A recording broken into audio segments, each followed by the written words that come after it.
Bismillahirrahmanirrahim. Assalamu alaikum ve rahmetullahi ve berekatuhu.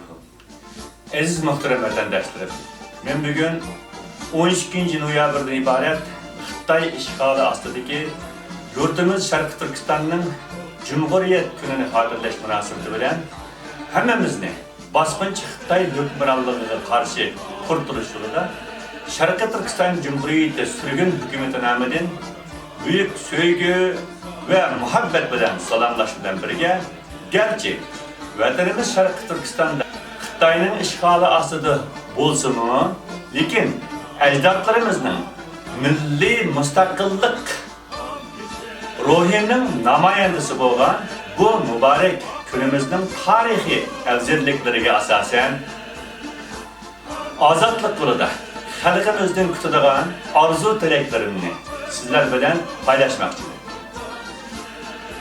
Aziz qarindoshlar, hammanglarga ma'lum, biz bundan 42 kun avval 1-oktyabrdan iborat yurtimiz Sharqi Turkistonning xuddi o'g'ridan qochib qaroqchiga tutilgandek Go'mindondan iborat millatchi Xitoy hukmronligidan qutulib, G'unjandan iborat kommunist Xitoy hukmronligiga tutilganligining hasratlik namoyandasi bo'lgan vatanimizning kommunist Xitoy bosqinchilari tomonidan ishg'ol qilinganligini 71-yilligidan iborat motam kunini cho'nqur qayg'u va hasrat nadomatlar bilan yod etib, bir-birimizni asoratlik dardiga darmon bo'lishgan edik.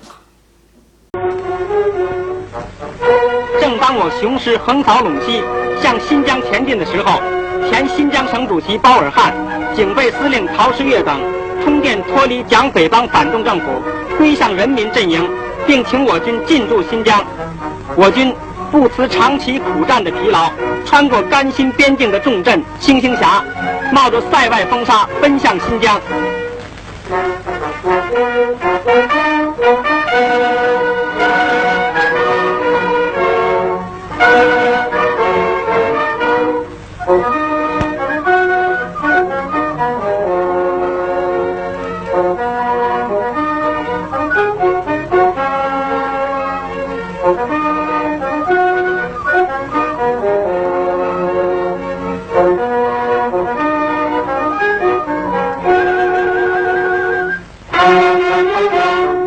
1949年10月20日，我军到达新疆省会迪化，各族人民都跑来热烈的欢迎。全西北人民和军队从蒋匪进犯，从延安到新疆解放，整整苦战了2年零7个月。我们走过了漫长的道路，度过了无数的困难。今天西北全部获得解放了，我们骄傲自己的胜利，因为这个胜利是和人民血肉相连的。新疆是个多民族的地区，这里有汉族、回族、蒙族、维吾尔族、哈萨克等14个民族。每个民族都有自己的语言、自己的风俗，但他们在历代帝王的封建统治和蒋介石匪帮的法西斯统治下所受的压迫和蹂躏却是一样的。他们过去没有生存的自由，苛捐杂税和残酷的封建剥削使他们永远贫困。但现在这些都已经是过去的历史了。从今天起，宗族的歧视和残酷的封建压榨将在新疆人民的新生活里消失。新疆各族人民将友爱合作地团结在新中国的大家庭中。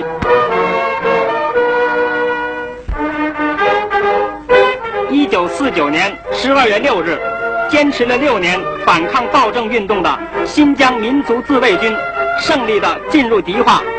他们是1944年为了反抗国民党的残酷统治，以维吾尔族为首，在新疆伊犁地区掀起反抗暴政的运动。他们在斗争中建立了自己的军队。蒋匪虽然几次调动大军围剿他们，但每次都被他们击败，并解放了伊犁、阿山、塔城等广大地区。现在他们不但和进入新疆的人民解放军胜利会师，并光荣地被中央人民政府军事委员会编为人民解放军第5军。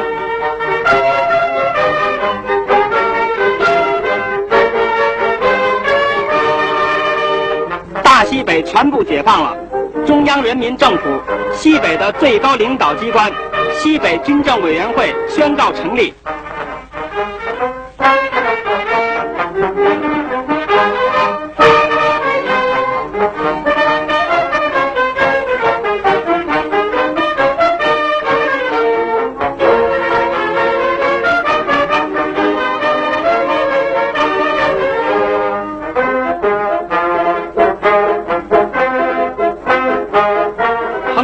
主席庄重地宣布，西北军政委员会将领导西北各民族巩固人民民主专政，发展西北的经济建设，使大西北在新中国的工业建设上担负起巨大的任务。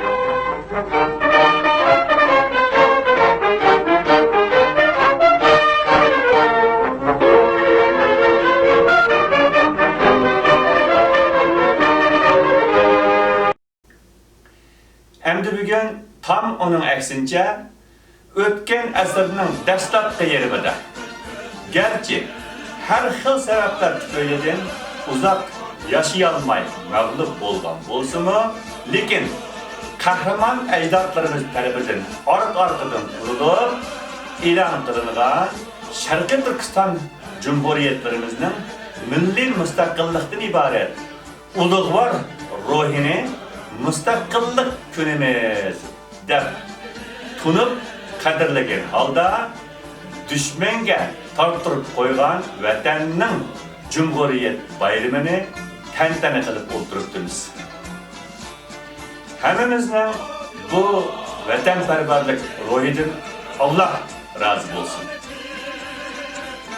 Aziz qarindoshlarim, Xitoy ishg'olotidan tortib ta ki hozirgacha bo'lgan bir asrdan ko'proq muddat ichida bo'libmi hammamizga ayon bo'lgan yaqinqi bir qancha yildan beri Sharqiy Turkiston xalq tarixida hech misli ko'rilmagan darajada haddidan oshgan zulm va irqiy qirg'inchiliklarga yuzlanmoqda bo'lib, milyonlarcha musulmon Sharqiy Turkiston xalqi Komünist Xitoy hukmronligi tarafidan umumiyuzlik o'limga hukm qilinib, har turli yo'llar bilan yo'q etildi va hozirgacha o'lmay tirik qolgan milyonlarcha begona mazlum xalqimiz hayot mamatlik girdobı oldida eng oxirgi nafaslarini olmoqda.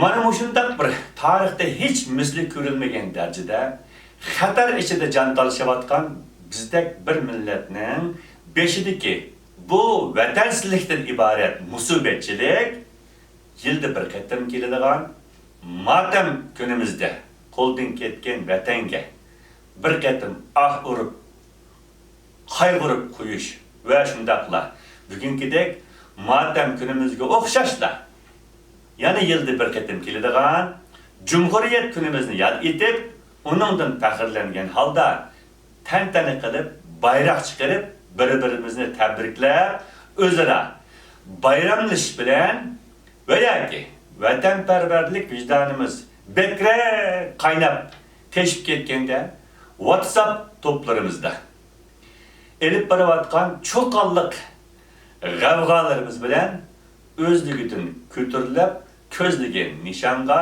yetolmaymiz qarindoshlarim.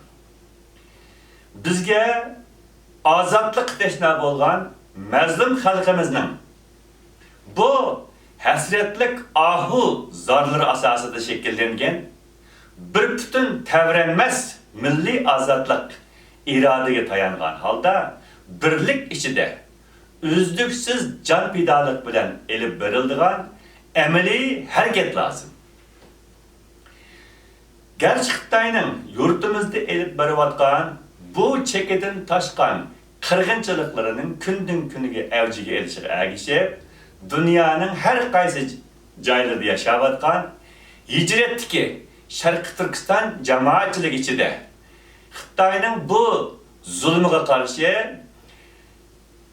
harakatlarida bir qism alayda ilgirlash maydoniga kelayotgan bo'lsa-mu, lekin bizdek beşiğa bundaq egir balaya afet ve musibetçilik kelgen bir millet üçün dava yoludaki bu ilgirleşler hiç yeterlik emas bulup biz ta ki hemmimiz içimizdeki her qandaq çoğun kiçik ziddiyetlerge hatimi bergen halda hemmimizning ortak düşmanı bolgan Xitay hükmranlığına karşı Şarkı Türkistan Cumhuriyeti sürgün hükümetidek bugün biz tebriklep tantana kılıvatkan Xitay işgali astidagi müstakil Cumhuriyetimizni asliga keltirishni maqsad qilgan holda qurilgan bir organning atrofida birlashib ezilgan mazlum xalqimizning parlaq istiqboli uchun elib borayotgan har xil shakldagi faoliyatlarimizni tashkilotchilikdan hukumat saviyasiga ko'targan holda elib bormay turib 40 milyondan ortiq biz Uyg'urlarni asos qilgan musulmon Türk xalqining bosqinchi Xitoy ishg'oli ostidagi 2 million kvadrat kilometrlik yer yuzining jannati tuproq davosini qilib ko'zlagan manzilga yetib borolmaymiz. Ey ozodlik tashna bo'lgan aziz vatandoshlar. Men bu munosabat bilan bugun bu yerda oldi bilan ishg'oliyatchi zolim Xitoy hukmronligining biz Sharq Turkiston xalqiga qarshi elib bormoqda bo'lgan bu haddidan oshgan insoniyatsizlik harakatlariga qarshi o'zimning g'azab nafratlarini sizlar bilan yana bir qatim o'rtoqlashish bilan birga Xitoydan iborat bu inson qalbidan chiqqan Yajuj va Majujlarning mazlum xalqimizga qarshi elib bormoqda bo'lgan bu haqqoniyatsizlik harakatlarining darhol turdurilishi uchun endi uyg'unib yangidan sepimizga qo'shilmoqda bo'lgan boshqa qarindoshlardek yaqinqi bir qancha yildan bir emas Amerika Qo'shma Shtatlarining poytaxti Washingtonni markaz qilgan holda 30 yildan ortiq muddat ichida uzluksiz holda butun hayotimni bag'ishlagan holda dunyoga jar silib kelayotgan bir qarindishinglar bo'lish butun bilan Xitoy bosqinchilarining yurtimizni ishg'ol qilishdan iborat shum niyatiga hech badal to'lamasdan osonla yetishdi. Ve shundaqla Xitoylar o'zining bu ishg'oliyatdan iborat shum niyatiga yetgandan keyin o'xshashla hech ortiqcha kuch sarf qilmasdan xalqimiz ustidagi hukmronligini hozirgacha o'ngishli davomlashtirib kelishida o'zimizdan o'tgan savilliklar haqida qisqacha to'xtalib o'tgandan keyin endi qanday qilish kerak degan mazmunda o'zimning ozodlik yo'lida xalqimdan kutadigan orzu tilaklarimni qisqacha bayon qilib o'tish bilan so'zimni tamomlayman inshaalloh. Aziz vatandoshlar, her şeyden evvel biz şunu obdan tunup yetişimiz lazım ki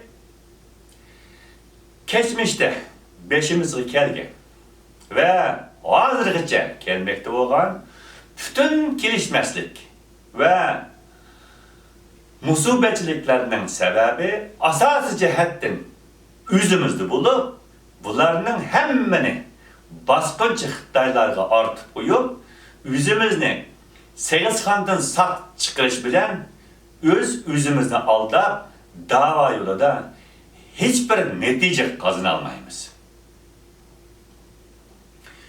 Bugungi kunda vatan va millatning holining bu qadar ejinishli xarob holga tushib kelishiga asosli sabab ishg'oliyatchi zolim Xitoyda emas, mana shu ishg'oliyatchi zolim Xitoylar vatanga tunji qatim besib kirgan zamonlarda ularni ko'rgan yerde hiç bo'lmaganda ağrı tokmaklar bilen bolsunmu sürüp qo'llab chiqarmasdan g'aflat bosgan holda ozodlik armiya keldi deb uyimizning türüdün urun berib bo'dab samiritib mehmon qilishimizdan ve hatta o hem yetmedi de bu bosqinchi mal'unlarni bizga akıllık qilib beşimizni silaydigan panayimiz deb tunib yurtni ularga iki qo'llab sovg'a qilganligimizning sababidir.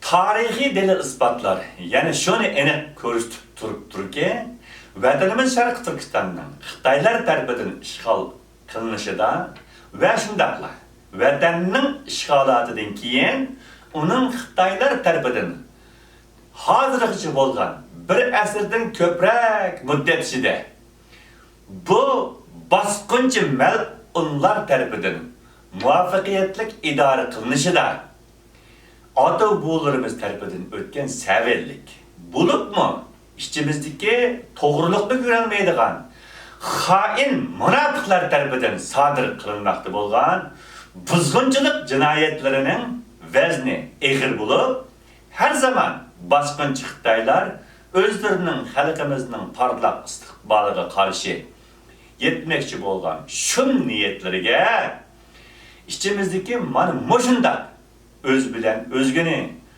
dost bilen düşmanni, haq bilen batılni farq etish iqtidori bo'lmagan bag'ri ko'r insonlarga tayanmasdan yetarligini yok.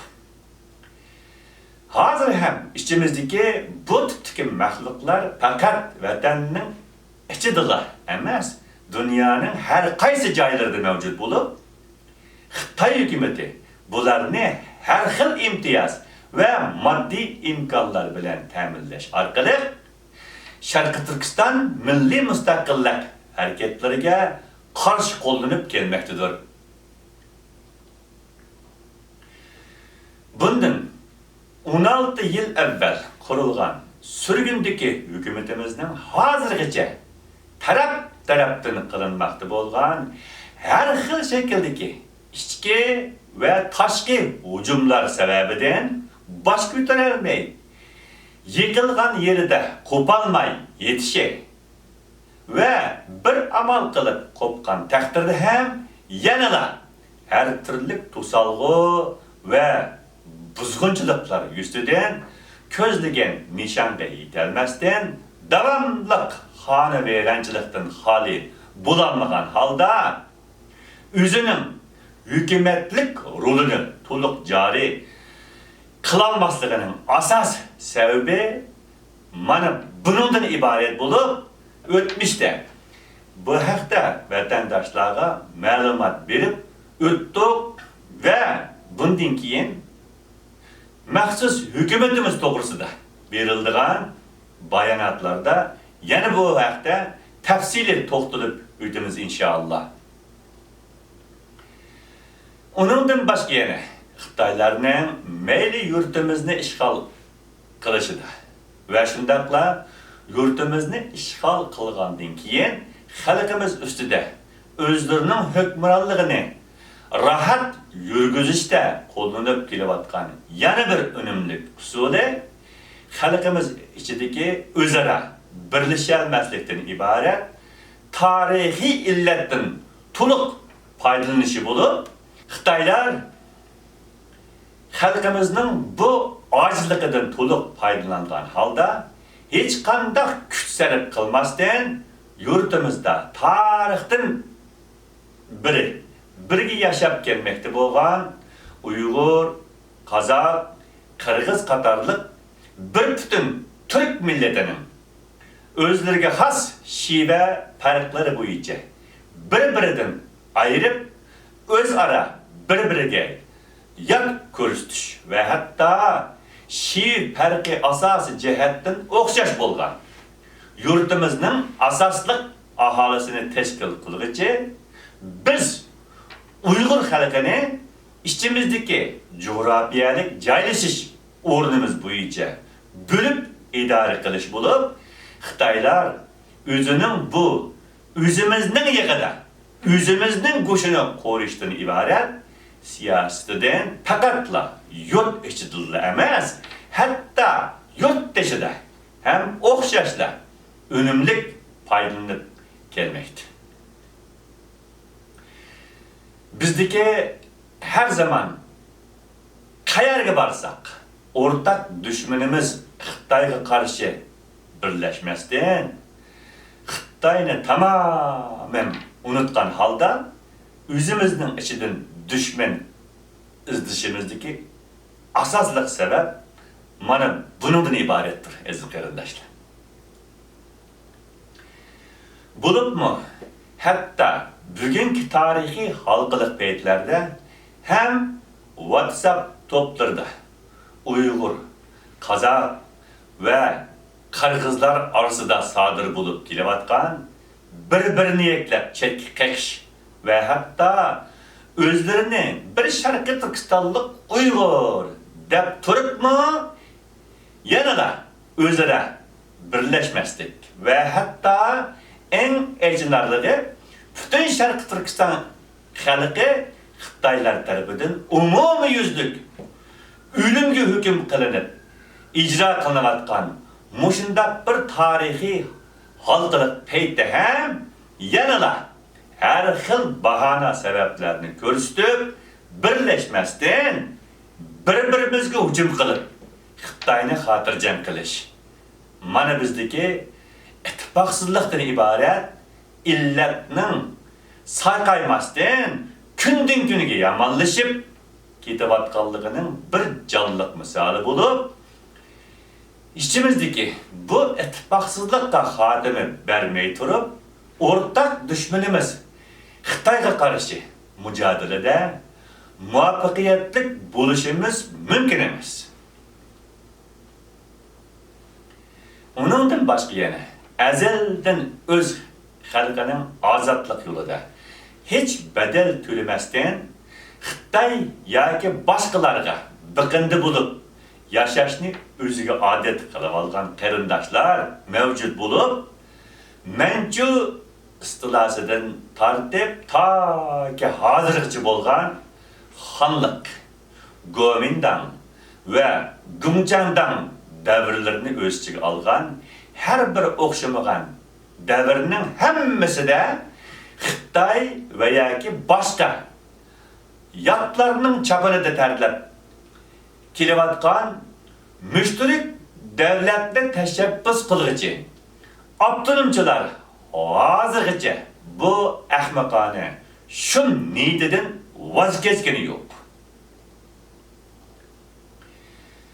Bunun en acınarlık yeri bularning Xitoy işgali ostidagi vatanda emas, yillardan beri hür dünyada yaşab turibmi, yanada xalqaro sahnalarda mustaqillikdan so'z echilganda gapni yo'rg'ulutib ekilib, nishonni yanada avtonomchilikqa bağlaşları ve hatta Xitoy hükümeti sizlarni bölgünce yoki mustaqillikqa tashabbus qiladi deydi.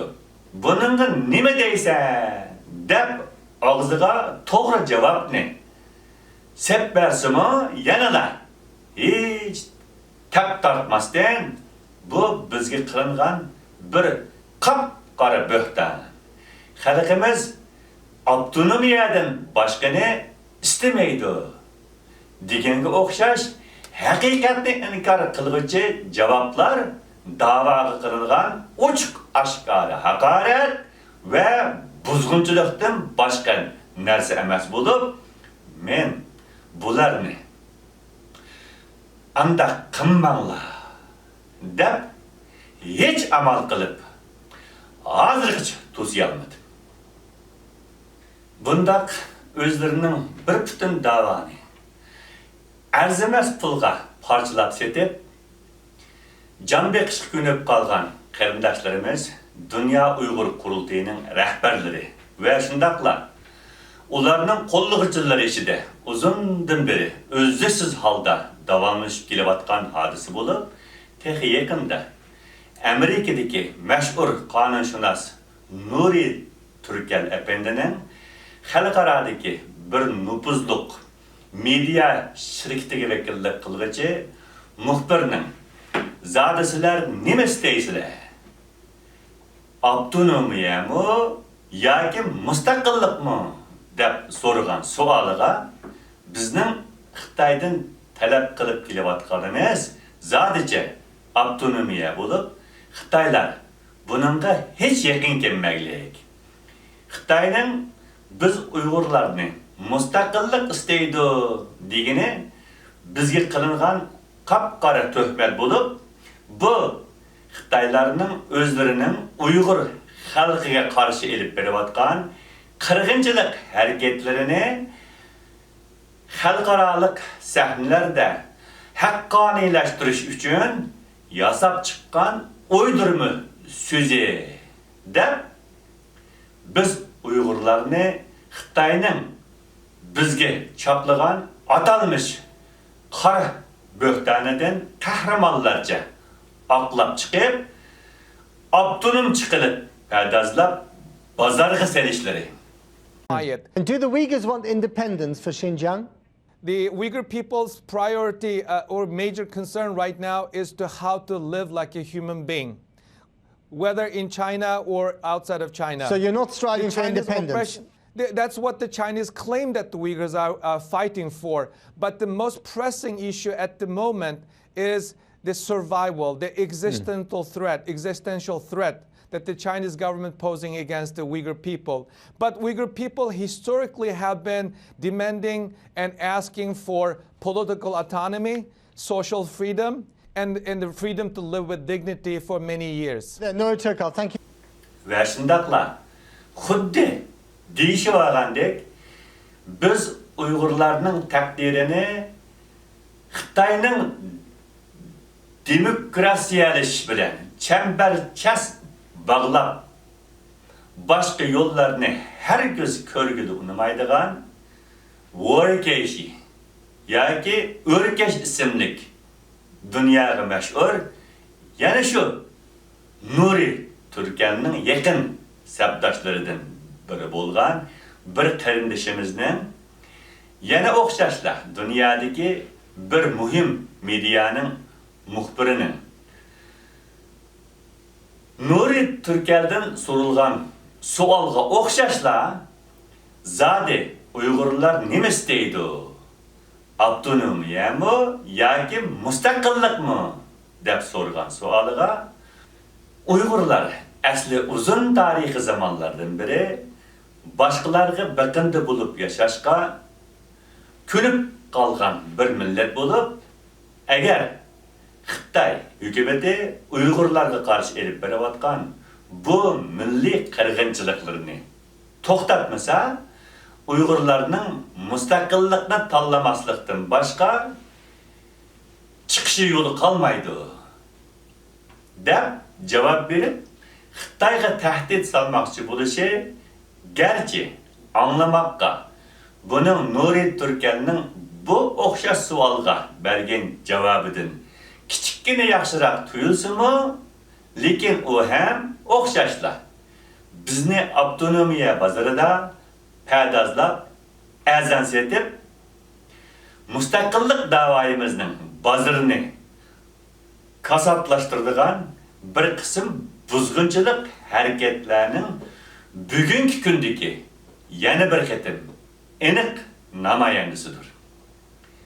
Hang today, on. I feel I ought to interrupt you just to point out that China, Well, please, of course, sure. says it isn't confronting activists fighting for freedom. It is simply confronting what it calls the three evil forces of separatism, terrorism, and extremism. China argues that it conducts that policy throughout the country. It just so happens the threat of extremism and separatism is at its greatest right now in Xinjiang. And maybe there are many Chinese outside of Xinjiang who sympathize with that view.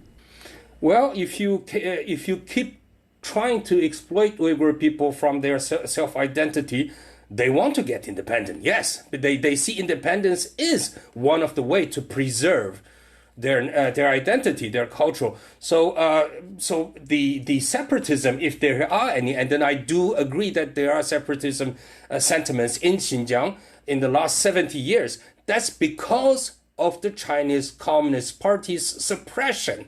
We would have, if Chinese Communist Party have always treated us equally, we probably wouldn't have not as nearly as this kind of sentiment for, we were part of the Mongol Empire. We were happy with that. We were part of the Manchu Empire. We were quite content with that.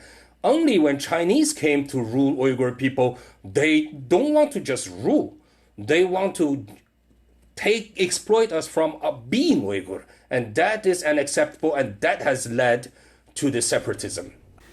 Boptu. Nuri Türkel bilen Örkeş devletini yoki ularga o'xshash mantiqiga sahip minglarcha minisi optimizmchilik bilan yuyilib ketgan qarindoshlarimizdan ancha ranjimayli. Baribir ular manga o'xshash Sabit Damillam yoki Elxan Turidek biz bugun faxrlanib xotirlayotgan ikki mustaqil jumhuriyatlarimizning qurg'uvchilarining irodasiga vakolatan so'zlamay, o'zining shaxsiy ko'z qarashlarini o'rtoqlashgandan keyin ularning qaysi kanalda qancha kishiga so'zishidan qat'iy nazar.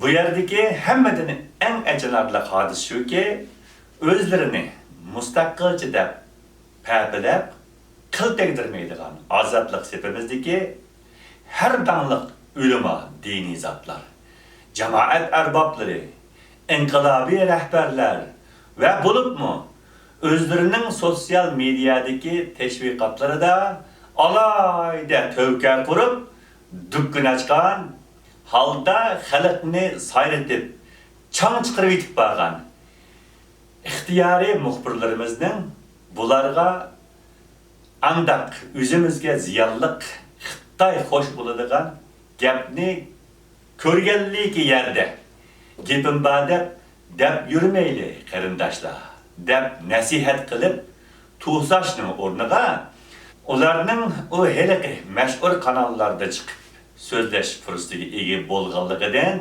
faxrlangan holda bo'yinlaridan tushirmay o'zlarining tashviqot kanallariga taklif bilan kelib so'z o'tib avam xalqqa ulgi qilib tiklab xalqimizga taqdim qilish orqali ko'p sondagi hozirgacha vatanning haqiqiy davosining zodi nima ekanligini bilolmay qaymoqib qolmoqda bo'lgan muajiratdagi minglarcha xalqimizning davo yo'lida avtonomiyadan iborat kirsa chiqmas xato ko'chaga kirib ketishiga sabab bo'lmoqda bo'lib, bu xil harakatlar dunyo jamoatchiligining oldida mustaqillik davoyimizning xunuklishiga sabab bo'ladigan davo yo'lidagi milliy buzg'unchilik harakatlardan boshqa narsa emasdir. Nuri Türkel Amerika Xalqaro diniy erkinlik komitetida vazifaga tayinlandi.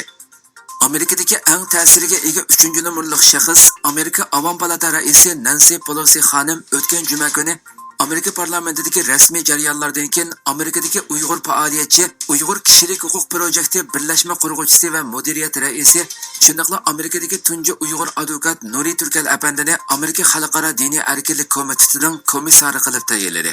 Nuri Türkel apandimdan egallashimizga navbatda u barliq qonuniy rasmiyatlardan keyin xizmatini boshlagan bo'lib, Amerika Xalqaro diniy erkinlik komiteti bugungi kundalik axborot e'lon qilish yig'inida uning vazifaga tayinlanganligini e'lon qildi.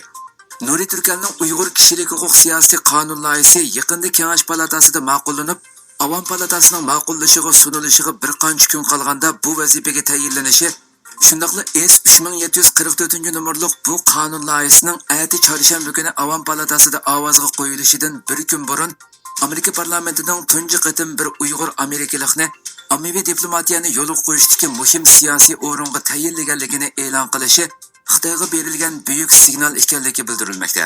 Nancy Pelosi xonim Nuri Turkalning o'qish tarixi, tajribasi va ommaviy diplomatiyadagi qobiliyatiga ishonganligini ifodalab, uning bu vazifani muvaffaqiyatli elib keta oladiganligiga ishonchining komil ekanligini bildirgan.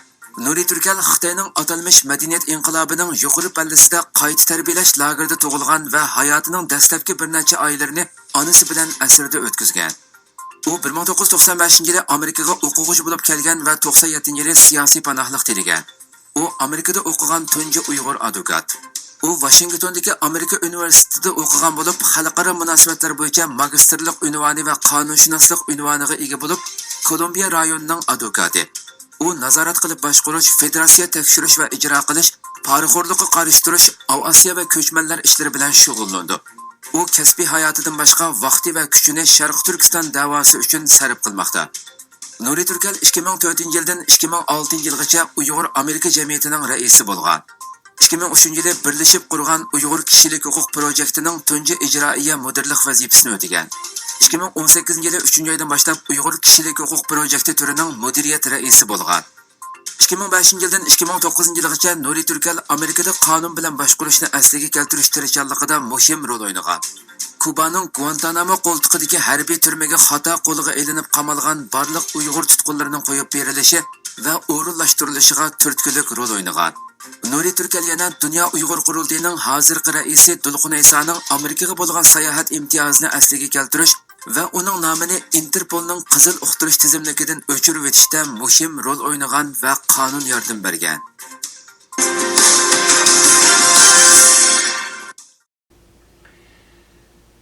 Dava yo'lida yuz berayotgan bu tipdagi buzg'unchiliklarning yolg'on emas, rost ekanligi va shundaqla shaxsan mening bundaq buzg'unchiliklarni to'sash yo'lida hech bo'lmaganda o'z farzandlarimning destaklari bilan ko'rsatmoqda bo'lgan fidokorligimning ham yolg'on emas, rost ekanligi haqida zarur topilsa darhol dalil isbot ko'rsatishimiz tamamen mümkün bo'lib, bu mazmunda yuqorida ism va sifatlari izhor qilingan, meni ham o'z ichiga olgan shaxslarning to'liq rasmiy ismlarini Google'lab, internetdan izlasanglar, bularning hammasi mana menda oldinlarga sakrab chiqadi. Bundaq desam, buningga yana bir qism o'qituvchilar andaq demasa, xalqaroning qo'llashiga erishib, lagerni taqatqani bo'lmaydi. Va shundaqla haqiqiy avtonomiyani qo'lga olmay turib, mustaqillikqa erishgani bo'lmaydi deb avtonomchilarni haqliq chiqarishga urinishi turganligi. Xuddi birisi bularga agar mustaqillik da'vosi qilmay, avtonomiya da'vosi qilsanglar, biz sizlar uchun Xitoyga besim qilib, lagerni taqab turib beramiz deb va'da qilgandek, kashki. Hey nadar xalqim, asli ish tam buning aksincha bo'lib, xuddi birisining qonunliq amridagi bir ayol bir zalim eri ustidan shikoyat qilib, boshqalardan yordam istamoqchi bo'lganda, ko'pincha hollarda nurg'un kishilar er-xotinning ishiga aralashmayli deb yaqin kelgin o'namagandek, o'zingni sen Xitoyning sana her zaman berib kelayotgan avtonomiyaga rozi bo'lgan holda, o'zingni Xitoyning bir partisi deb ko'rsatsan, xuddi xotinga zulm qiladigan zolim bizning ayollik ichki ishimizga hech kishining aralashadigan haqqi yo'q. Urushgan bo'lsak, yana aplashib qolamiz deb hech kishini yaqin yo'latmagandek, avtonomiyani hech kishining besimiga uchramaydigan hur dunyoda yashab turibmi, hozirgidek o'z ixtiyoring bilan qabul qilsang, u holda hozirgidek 5-kun kelganda hech qanday bir davlat har qancha hozirgidek yig'lab, qaqshab yaldarsangmi, bizdek Xitoyga oid deb tunilgan bir zaminning xalqiga haqiqiy yordam qilishga amalsiz qoladi. Yaman ta'limimiz o'ngdan kelgan taqdirda Amerika hukumatidek biror davlat hozirgidek biror qonun ma'qullab Xitoyga azroq besim ishlatmoqchi bo'lishi mumkin. Lekin uningdan ortiqi toki vatanimiz hech bo'lmaganda bizga sahip chiqmoqchi bo'lgan davlat tarafidan ishg'ol qilingan tuproq deb resmiy tunilmaguncha boshqa cho'ng yordamlar qo'lidan kelmaydi.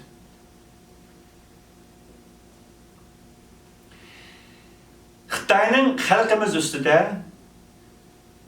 4 yildan beri eng cho'ng irqiy qirg'inchiliklarni butun dunyoning ko'zi oldida yurgizib turib, bu mening ichki ishi. Hech kishining buningga aralashish huquqi yo'q deb hech kishini yaqin keltirmay, butun Sharqi Turkistonni o'z xalqi uchun zindon qilganligidan xabarim yo'qmi?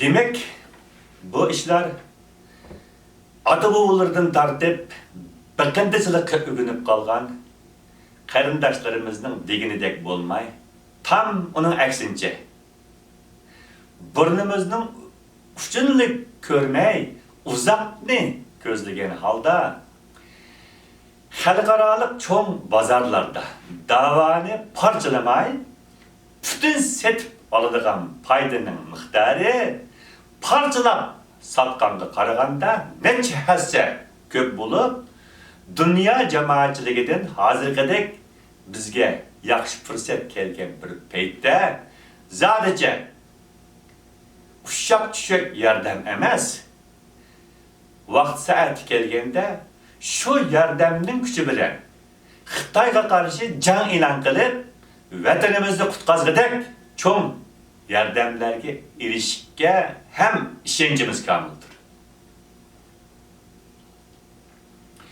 Buningga boshqalarning ko'zi yetmagan bilan bizning ko'zimiz yetadi va buning amaliy bishoratlarini biz ko'raylik. Avtonomchilik da'vosi qilish faqatla Xitoyning zanjir tapalliq besimi ostidagi vatanda yashayotgan ilhom to'xtadek chorasiz mazlum xalqimizga yarashidir. Hergizmi hur dunyoda yashayotgan bizlarga o'xshash davoni qaysi shaklda qilaman desa, hech qanday cheklama yoki tahdidga uchramaydigan kishilarga emas. Bizda qozonga nima solsam cho'mich shu chiqadi va da'vogar sus kelsa qozimet ham bo'libdi degan so'zlar bor. Masalan, Amerikadagi Xitoyni o'z uchun tahdid deb hisoblayotgan bir kuchli davlatga avtonomiya da'vosi qilib, natijada uning bizning da'voyimizga istoshlik qilgan holda Xitoyga qarshi bir qancha oy avval bizlarni Xitoyning bir partisi deb tunigan holda Xinjiang Uyg'ur avtonom rayonidagi Uyg'ur, Qozoq, Qirg'iz qatorliq asonliq musulmon turklarning haq huquqlarini Xitoyning dafsindi qilishidan qo'g'dash mazmunida chiqarilib, hammamizni buyuk hayajon ichida xuşallık chumdirgan qonun loyihasini bizga beradigan foydasidan agar kashki shu qonun vatanimizning ismini Şinjan emas, ishg'ol qilingan Sharq Turkiston deb tonigan asosda kommunist Xitoyning hukmronligining bu tuproqni ishg'ol qilishidan avval tarixda hur va mustaqil yashab kelgan hozirgi Şinjan Uyg'ur avtonom rayonida yashayotgan Uyg'ur, Qozoq va Qirg'iz qatorliq Türk musulmonlarining haq-huquqlarini Xitoyning dafsandi qilishidan qo'g'dash bizning insoniy burchimizdir degan mazmunda chiqarilgan bo'lsa, u holda mazkur qonun loyihasining Xitoyga beradigan ziyni va shundaqla bizga beradigan foydasi hozirgi bizning haqqimizda chiqarilgan qonunga qaraganda necha hassa ortiq bo'lgan bo'lar edi. Bundaq desem yana ba'zi o'qituvchilar buningga ham ishongani olamay, bundaq qildirish mumkin emas. Agar nochi bo'lsang, sen shundaq deb qonun ma'qul deb baq, biz ko'rib baqaylik deb og'zimni tuvoqlamoqchi bo'lishi tabiiy hodisa. Bundaq degichilarga mening bu haqda beradigan javobim, bundaq shaklda qonun ma'qul etish tamamen mumkin bo'lib, Amerika tarafidan bizlar bilan taqdirdosh qo'shnimiz Tibet uchun chiqarilgan qonun loyihalarining hammasida Tibetliklarga oid tuproqni Xitoyning tili bilan Shizang emas, kommunist Xitoyning ishg'olidan burungi mustaqil yashab kelgan Tibet deb olgan. Hatta men bir yalğız jenimda bundan 25 yil avval Saudiya Arabistandan Washingtonga vatan davası qilgani kelgan Hüseyin Qari Islomiy va Abdulqodir Ahmed Turkistoniylar bilan birlashib Washington atrofida yashaydigan bir qism avtonomchi Uyg'urlarning andaq qilmay bizga qo'shilib ket deb yolg'irganiga va hatto har xil suiqasdlar bilan yo'limni to'sab, yalğız qoldirishga qaramay, vatanning mustaqillik davosini qilib 3 yilga yetmagan bir qisqa muddat ichida uzundan beri Amerika hukumati tarafidan chiqarilib kelayotgan xalqaro inson haqlarini qo'g'dash qarornomasining 1998-yildagi xalqaro diniy haqlarni qo'g'dash moddasiga vatanimizni yuqorida izhor qilingandek Xitoyning bir parchasi bo'lgan Şinjan deb emas, kommunist Xitoy ishg'olidan burun hur va mustaqil yashab kelgan Sharq Turkistonning hozirgi Şinjan Uyg'ur avtonom rayonida yashaydigan Uyg'ur, Qozoq va Qirg'izlardan iborat yerlik Türk musulmonlarining diniy huquqlari boshqa insoniy huquqlari bilan qo'shilib cheklamaga uchrab dafsanda qilinmoqda bo'lib, Xitoy hukumati bu jinoyatlari uchun javobgarlik tortiladi deb o'zining xalqaro inson haqlari qonuniga tarixda birinchi qatim vatanimizni ishg'ol qilingan bir tuproq deb to'niganligi haqidagi dalillarni to'rda Google'lab izlasanglar topiladi. Bu haqdagi dalil isbotlarni men yaqinda bizning da'voyimizga aloqador bir qism peshqadam rahbarlar bilan paylaşgandan boshqa yana o'zimning va shundaqla sürgündeki hükümetimizin sosyal medyadaki Facebook ve Twitter hesaplarında paylaştım. Şu yerden görüp alsanlar hem buldu. Gapning qisqasi, yaqinqi bir qancha yildan beri Xitoylarning xalqimiz ustida elib bormoqda bo'lgan irqiy qirg'inchilik harakatlarining dunyo jamoatchilik oldida namoyon bo'lishi natijasida xalqaro medialarda xalqimizning vakillari sifatida ko'rinib, so'zlash fursatiga ega bo'lgan bir qism qarindoshlarimizning vatanning mustaqilligidan iborat haqiqiy da'vodan hukm qochgan holda gapni yo'rg'ilitib, ekilib, avtonomiyaga bağlışı xalqimizning milliy mustaqillik davosiga qilingan cho'ng ziyankeşlik bulup, men bu tipdagi qarindoshlarimizning bundan keyin vatan va millatning jonajon manfaatiga taqishadigan bundaq inchik savollarga javob berishga majbur bo'lgan baharliq so'rin va medialardagi fursatlarni g'animat bilgan holda beşimizga kelayotgan barliq musibatchilikning Xitoylarning xalqimizga avtonomiyadan iborat bir muxtoriyat huquqi bermaganlik uchun emas, Sharq Turkiston xalqining milliy mustaqillikdan boshqa hech qanday salohiyatga qat'iy rozi bo'lmaydigan tavranmas irodasining sababidan bo'layotganligini hech ikkilanmasdan o'ttirg'a qo'yish orqali xalqimizning milliy mustaqillik davosining xalqaralashishga tirishchanlik ko'rsatishlarini so'rayman. Chunki mustaqillikdan iborat majburiy besilingan vatanimizning tuproq davosini qilish ham bizning eng temel insoniy haqlarimiz bo'lib, bulanchaga tortirib qo'ygan zaminimizning davosini qilish Xitoydek inson qalbidan chiqqan bulanchi maxluqlarning nazarida haqsizlik yoki gunoh bo'lib hisoblangan bilan u hur dunyodagi boshqa haqiqiy insonlarning nazarida butun insoniy haqlarimizning ichidagi eng asosli insoniy haqlarimiz bo'lib, dunyo jamoatchiligi oldida dava yo'lidagi shon sharafimizning hassilab eshishida hech shubhamiz yo'qdir. There is an international convention on the prevention and punishment of the crime of genocide, and the UN has an office on genocide prevention and the responsibility to protect. So, as members of the human race, we demand that the U.S. take action to prevent a genocide in East Turkestan by helping to shut down the Chinese concentration camps, which now hold over 1 million of our people.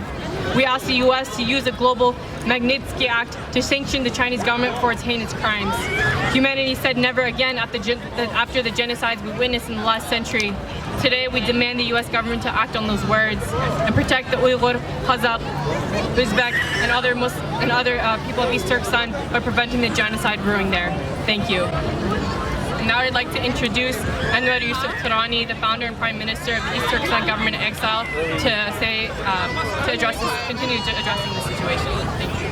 I'm here today to address the horrific tragedies committed by the Chinese government against the people of East Turkestan, a nation that has been under communist Chinese occupation since 1949.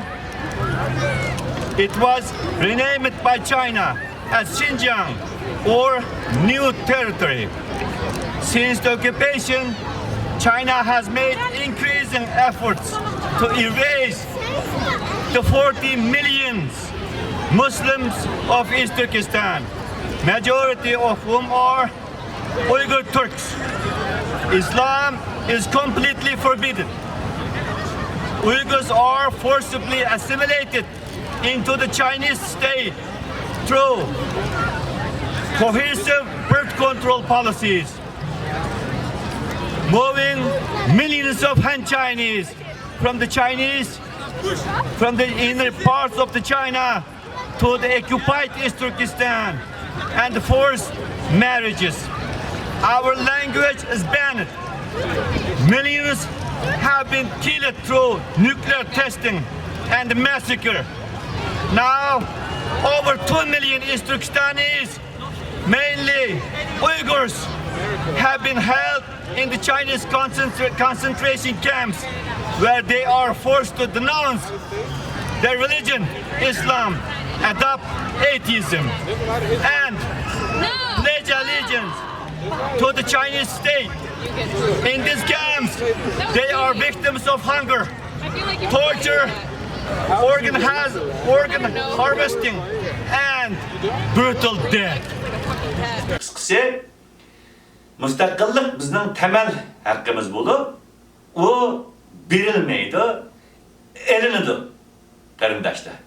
Ta ki Xitoy bosqinchilarini tamamen qo'llab chiqarib, ozod va mustaqil Sharqiy Turkiston qurmaguncha Xitoydan iborat bu yirtqich qarg'a kuzg'unlardan yalnız insani hukuklarımızı emas, hatta mana hozirgidek insani hukukka ihtiyaclı insani vücut ve hatta ölgenden keyin cesetlerimizni hem qo'g'dab qololmay tarix sahnasidan tamamen yo'qolib tugaymiz qarindoshlar.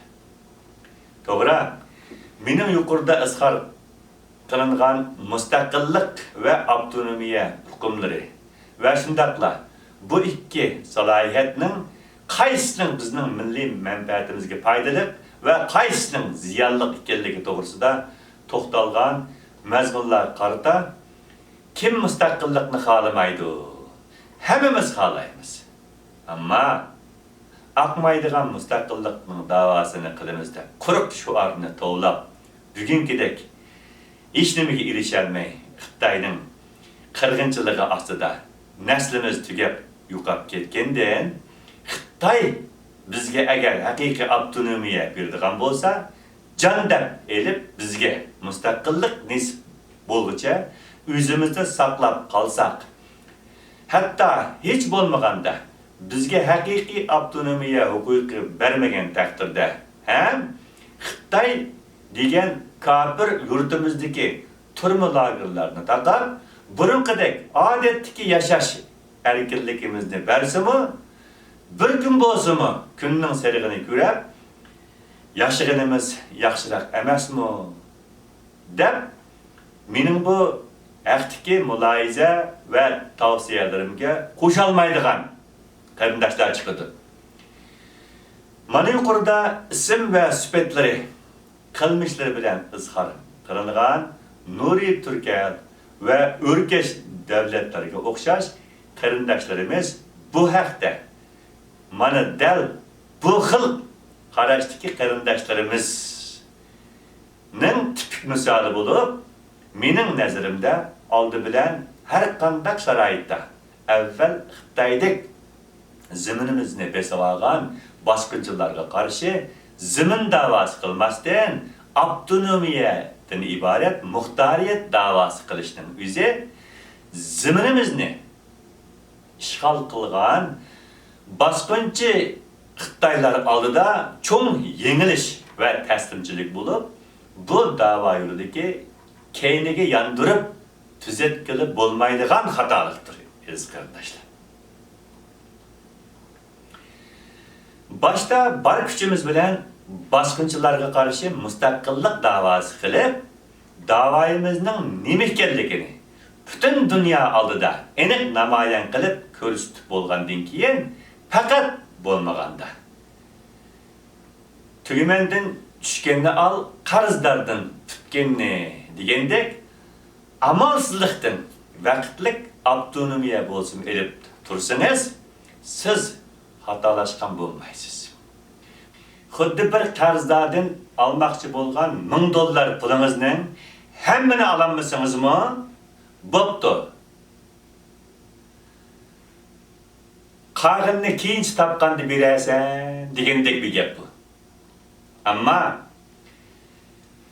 bulamchiga qarshi da'voyingizning nima ekanligini o'zingizmi bilmay turib ve ya ki bilgen taqdirda ham baribir ololmayman degan umidsizlik bilan boshda vataningizni besib olgan Xitoyga qarshi vatan da'vosi qilib, xalqaroning oldida da'voyingizning mustaqillikdan iborat tuproq da'vosi ekanligini ochiq namoyon qilmay turib, avtonomiya da'vosi qilsangiz, keyin ming pushman qilgan bilan xalq olam oldida avtonomchilik davoyingizni yenib, mustaqillik davası qılanmaysız, aziz kardeşim. Qılgan takdirde bu, o davayınız akmaydı.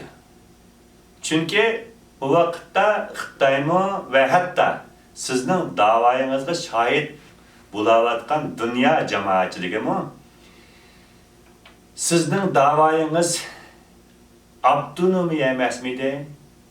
Hem de bu mustaqillik davası nereden çıktı?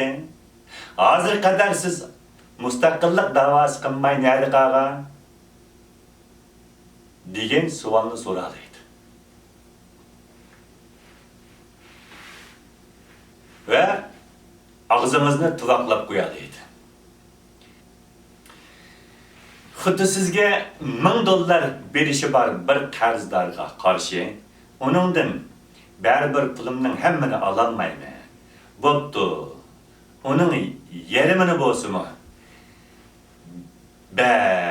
Deb $500 elib, razı bo'lib, hisob kitob tikkandan keyin qilganingizga pushaymon qilib, qolgan $500 hech yerga azi qilib ololmagandek bir gap bu. Bunday qilib aytganda, avtonomiyalik salohiyat bo'lsa, mustaqilligimizni qo'lga keltirish yo'lida qo'limizdan kelgan hamma fidokorlikni ko'rsatib turibmi, yanada biz arzu qilgan o mustaqillik bizga nasib bo'lmagan muddat ichida charsizlikdan vaqtlik qabul qilinsa bo'ladigan bir salohiyat bo'lib, milliy ozodlik yo'lida to'liq izlanmay turib, davoni qaysi shaklda qilaman deb qila oladigan sharoiti bor turib, yanada ko'z oldidagi kichikgina manfaatni ko'zlagan holda mustaqillikdan iborat cho'ng davodan voz kechishning o'zi vatan davosiga qilingan xiyonatdan boshqa narsa emasdir, aziz qarindoshlar. Bundaq desam, yana bizga takdirdosh Dalay Lama boshlig'idagi Tibet xalqi ham avtonomiya davosi qilyotidi. Biz qilsak yomon bo'lamdi deydigan savol tug'ildi. Undaqda senmi hech bo'lmaganda boshda Dalay Lama boshlig'idagi Tibet xalqidek 25 yil uzluksiz holda mustaqillik davosi qilib, haqiqiy davoyimizning nima ekanligini dunyo jamoatchiligiga to'liq anglatib bo'lgandan keyin andin amal topolmaganda avtonomchilikqa başlasangizmi ulgurisiz. İşinin qiziq yeri, bütün avtonomchilikni yillardan beri hech tap tortmasdan o'zlari to'xtamay basbasda qilishgan bilan xalq olam oldida avtonomchi bo'lib turinishni herkes xohlamaydi ekan. Men bularning ba'zilarini bir qancha qetib, ba'zi xalqaroliq so'rovlarda avtonomchilik bilan ayblab qo'ygan gunohimga 15 yildan beri xafalıqda bizni shundaq damdiga deb hozirgacha didorimga qaramay ko'rgan yerda keyinni qilib turib oldi. Bo'pti. Shu aybini o'zlari tunib, yetib, tuzatgan bo'lsa, mening didorimga qaramasin deb o'yladim. Ammo bir qancha ay avval bir videoda bir ommaviy so'ringa yig'ilgan 20-30 ga yaqin yurtdoshlarimiz bu avtonomchilarning katta boshlaridan bir qanchisini bir zamning bulung'iga qavab, "Sizlarni boshqalar avtonomchi deydi, ashi gap rasma?" deb so'rgan savollarga javoban, "Yo'q. U bizga qilingan bir tuhmat. Biz avtonomchi emas" degan javobini anglab, har qayda bo'lsa numus qilishni biladi ekan. Tuzilib qolgan o'xshaydi deb bulardan qo'shilib yuribdi men. Keyin uzoq o'tmay yana bir qancha video ko'zimga cheliqib qoldi.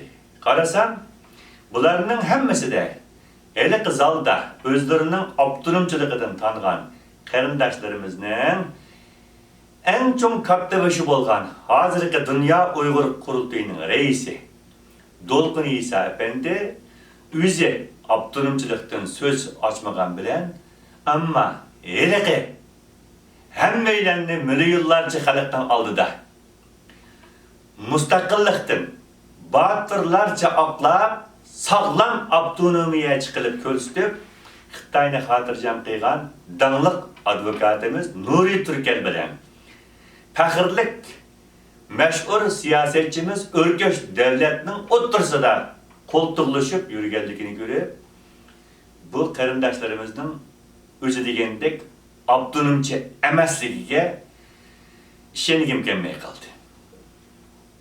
Qarindoshlar, garchi boshqa fuqarolar bilib bilmay nadonlik qilib yoki ba'zida vatanning ichida Xitoyning besimi bilan avtonomiya da'vosi qilib yursimi, lekin mavi hur dunyoda siyosiy jihatdan hech cheklamaga uchramay ay yıldızlık kök bayrakını götürüp faaliyet elip beriş imkanı bolgan qarindaşlarımız bulup mu? Bunun içinde özümüzni dava yoludaki xalq içinde tonulgan peshqadam rahbarlarının biri deb hisoblayotgan dava arkadaşlarımızın işi bilen teşinin ve shundaqla ağızdan çıkan söz bilen her ikisinin birdek o'xshash bo'lishini umid qilaman.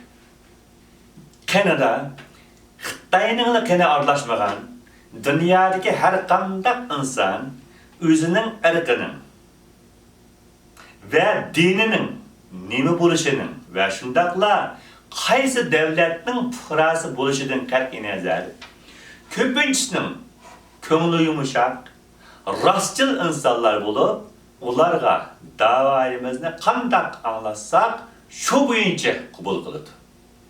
Men bunun amaliy misollarini yuqorida izhor qilib o'tdim. Uningdan boshqa yana yaqindan beri hammalar ko'rgandek 4 balamning zadi biri bo'lgan suyumli qizim Aydinning Amerikadagi Nowdis deb ataladigan sosyal medyadagi zadicha bir kanalda bizning vatanimizning hozirgi vaziyati haqida so'zlagan ikki qatimliq so'zida vatanimizning ismi Xinjiang yoki Uyg'ur avtonom rayoni bo'lmasdan kommunist Xitoylar tarafidan ishg'ol qilingan mustaqil Sharq Turkiston bo'lib Uyg'ur, Qozoq, Qirg'izlardan tashkil topgan Sharqi Turkistondagi Türk musulmon xalqlarining mustaqillikdan boshqa hech narsaga rozi bo'lmaydiganligini bilib yetgan Xitoy hukumatı bugungi kunda xalqimiz ustida mavi irqiy qirg'inchiliklarni elib beryotidi degan mazmundagi so'zi 100 million kishi tarafidan ko'rilgan bo'lib, shuningdan boshlab dunyoning har qaysi joylaridan milyonlarca davoyimizga hissdoshlik qilg'uvchi kishilar vatanimizning ismi va uning haqiqiy tarixi haqida to'g'ri ma'lumotga ega bo'lgan holda ishg'ol ostidagi Sharq Turkiston deb ataydigan bo'ldi. Va qizim Aydinning bir qatimliq Sharq Turkistonlik yetim o'g'il tulxutullarga ihana to'plash chaqirig'iga javoban qisqagina zaman ichida $100,000 ihana to'plangan bo'lib, qizim Aydin buning asosli qismini o'z qo'li bilan Ma'arif darnigiga bog'liq Nozugum tashkiloti orqali Turkiya Istanbulni asos qilgan holda Turkiyada yashayotgan yetim o'g'il tulxutullarga yetkazib berdi. Va qolgan qismini keyincha boshqa qarindoshlar orqali ehtiyojli qarindoshlarimizga yetkazib bergan bo'ldik. Mana bu boshqalardek bekordan bekorga boshqalar nima deb qolar deb endish qilib da'voga chapan yapmasdan gapning rostini qilganda xalqning texmi qiziqib davayımızga texmi çoğunroq sahip çıkılganlığının yana bir canlıq misalıdır kırındaşlar. Bulardan başka yana bizde dava yolunda eddi hesapsız yetersizlikler, sevellikler ve bulup mu insanın aklı almaz derecede içki ve taşkı buzgunçılıkları mevcut bulup, bularının bazıları hakkında men burun bergen bayanatlarımda ne çıkıttım toktulup öttüm. Ve bundan keyin hem yanıla davayımızın tarakkiyatı alakadar bolgan sürgündü hükümetimizge kılınmakta bolgan içki ve taşkı buzgunçılıklar ve bunun da muaciretteki Uygur cemaatçilik içinde alayda tunulgan sosyal medyadaki bir kısım teşvikat vasıtalarının oynamakta bolgan selbi rolü. Devlet İstiklal Marşımız ve onunla karşı kılınmakta bolgan buzgunçılık hareketler. Şarkı Türkistan İslam Partisi ve Milli Ordu kuruşunun zürürlüğü katarlık mühim mezmunlarda tefsiri toktulup ötümen inşallah. Cenab-ı Allah hemmimizge vatanның azadlığına kolluk keltirişten ibaret bu şallık dava yolunda tevfik, hidayet, birlik ve gayret, şicaat ata kılgay. Amin. Ya Rabbil Alemin. Büyük ihtiram bilen Cumhur Reis Enver Yusuf Turani, Şarkı Türkistan Cumhuriyeti Sürgün Hükümeti 2020 yılı 11. ayının 12. günü Amerika Koşmuş Ştatları Washington. Esselamu Aleyküm ve Rahmetullahi ve Berekatuhu.